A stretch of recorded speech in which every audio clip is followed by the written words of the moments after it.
इसलिए जितने साथी जो इधर इधर चहल पहल कर रहे हैं वो सारे साथी शांतिपूर्वक बैठ जाएं और मेरा वक्तव्य और इसके बाद शायद आयोजन कमेटी ने कोई तय कर रखा है, इसके बाद अपन शांतिपूर्वक तरीके से अपनी जो मांगे हैं जो संविधान में निहित है और ये हमारे पुरखों ने लड़ झगड़ के अपना त्याग बलिदान दे के ये मांगे अंग्रेजों से और तत्कालीन जो संविधान निर्माता थे उनसे जो मनवा के संविधान में निहित की गई है, इन महापुरुषों को नमन करना चाहूंगा। आरक्षण महारैली हमारे आदिवासी इलाके के अंदर आजादी के बाद से लगा के आज तक आरक्षण को लेके हमेशा भ्रम पैदा किया गया और भ्रम पैदा करने के बाद समय समय पे अलग अलग तरीके की अधिसूचना लाए ये लोग और अधिसूचना ला के हमारे ही खिलाफ नीतियां बनाई और हमारे ही खिलाफ नीतियां बना के हमसे तालियां बजाने का काम किया था आज तक इन लोगों ने। ये जो आज कारवा बैठा हुआ है, ये जितने जो गणवीर हैं, हमारे पूर्व वक्ताओं ने जो बात रखी, एक 2013 की अधिसूचना सबकी जबान पे है, सबके दिमाग में है। और जब 2013 की अधिसूचना जारी की अनुसूचित क्षेत्र के अंदर आरक्षण व्यवस्था को लेके, तो हमारे लोगों को बताया गया कि आपके फायदे के लिए है, आपके बच्चे इससे नौकरी लगेंगे और हमारे पढ़े लिखे तो ठीक है लेकिन बेचारे हमारे कभी स्कूल नहीं गए, वो माँ बाप खुश हो गए कि अच्छी अधिसूचना आई है, हमारे लड़के कांस्टेबल बनेंगे, हमारे लड़के आरएस बनेंगे, हमारे लड़के डॉक्टर बनेंगे।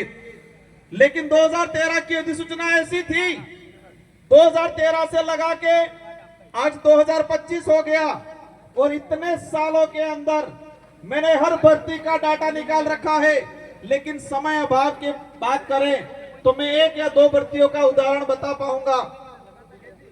अब इन लोगों ने कहा सबसे पहले हम पुलिस भर्ती को ही ले लें, क्योंकि पुलिस भर्ती को इसलिए लेते हैं कि हमारे इस समाज सर्टिफिकेट लगा के पुलिस कर्मचारी अधिकारी बनते हैं और बनने के बाद अपने आप को 30 मार का समझते हैं और हमारे गरीब भाइयों को अंदर जेल में डालने का काम करते हैं। सब नहीं करते हैं, कुछ लोग करते हैं, कुछ लोग उस सर्टिफिकेट का कर्ज भी उतारना जानते हैं।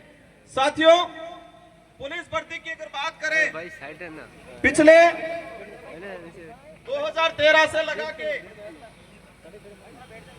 2013 की भर्ती अनुसूचित क्षेत्र के अंदर 939 पद आए और हमें मिलने चाहिए थे जो अधिसूचना जो कह रही है 45%, 5%, 50% उस आधार पे हमें मिलने चाहिए थे 423 पद और मिले कितने?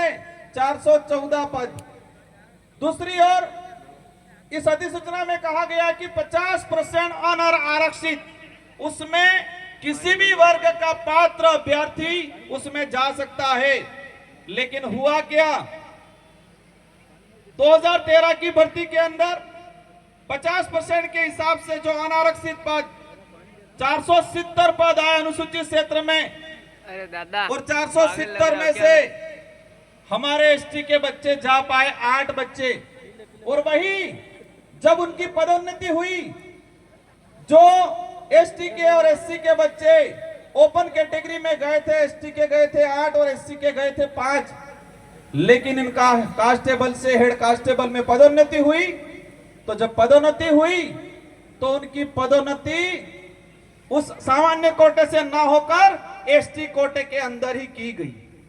वही कहानी 2016, 2018 और इन तीनों भर्तियों की अगर डाटा की बात करें तो कुल पद आए थे 2312 और 2312 में से हमारे भाई लगे 828 और जो 75% आदिवासी बाहुल्य क्षेत्र है और वहां पर 828 और बाकी जो 50% अनारक्षित की बात करें उसमें 1359 बच्चे दूसरे लगे। एक बाप के अगर 4 बच्चे हो और 4 बच्चे में किसी एक बच्चे के साथ अन्याय होता है तो उसका भी अधिकार बनता है कि मेरे साथ अन्याय क्यों हुआ। यहां तो शेड्यूल एरिया है, 5वीं अनुसूचित संवैधानिक प्रावधान है 244(1) के तहत, उसमें यहां पर विशेष अधिकार हमको दिया गया है और उल्टा हमारे ही साथ अन्याय किया गया। इसी तरह वन विभाग की भर्ती हो, पटवारी की भर्ती हो, शिक्षक भर्ती हो, इन सारी भर्तियों का निकाल के मैं डाटा लाया हूं, लेकिन समय अभाव में पूरा नहीं बता पाऊंगा।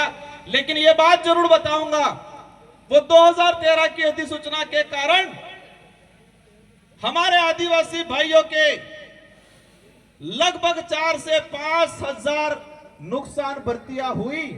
4 से 5 हजार हमारे भाई नौकरी लगते। अब समझ लो, इतने भाई नौकरी लगते अलग अलग विभागों में। एक परिवार से एक आदमी नौकरी लगता है तो उसकी पूरी पीढ़ियां सुधर जाती है, पूरी पीढ़ियां सुधरती है। इतना बड़ा नुकसान हुआ और हमारे लोगों से तालियां बजा दी कि 2013 की अधिसूचना बाहर वालों को बंद कर दिया, आपको दिलाएंगे। इसलिए मैंने कहा था कि 2013 की अधिसूचना आदिवासी इलाके के लिए काला कानून है और ये काला कानून साबित हुआ।